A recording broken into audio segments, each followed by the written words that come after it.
a major difference in voter turnout this year compared to early voting in 2022. We're specifically comparing 2026 and 2022's primary early voting election because in 2024 there was also a presidential election. In 2022, just over 97,600 people voted during early voting. 50,000 of them Democrats and 47,000 Republicans. This year, before the final early voting numbers were even done being counted, more than 148,000 people had already voted, the vast majority of them casting ballots for the Democratic Party.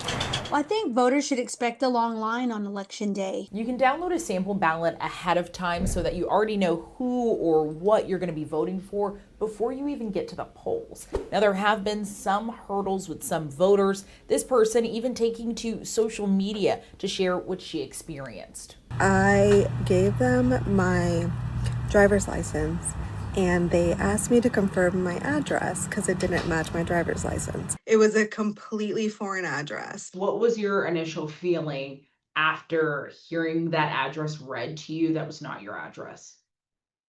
I was in shock. It was not at all what I was expecting because I had previously voted in the same location for the 2024 presidential election. What did they do afterwards? She had me fill out a yellow paper with my address, and I was able to fill that out. And she was so sweet, so kind, and very knowledgeable. Now, Leslie was still able to vote, so if something similar like this happens to you, do not get out of line. The Bexar County Elections Administrator, Michelle Carew, tells me that you can still vote. So if they go to vote and the clerk alerts them or asks them to confirm their address and maybe it changed or their name's not spelled correctly, if they ask them to fill out a form, just fill out that form. Don't give up. Do you know how things like this can happen? A lot of times the data we receive from different agencies are not always correct.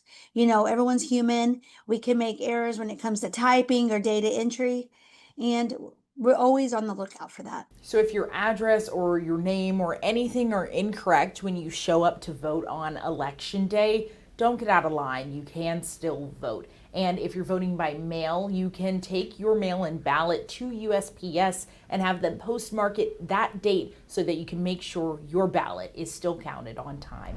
Zaria Oates, KSAT 12 News.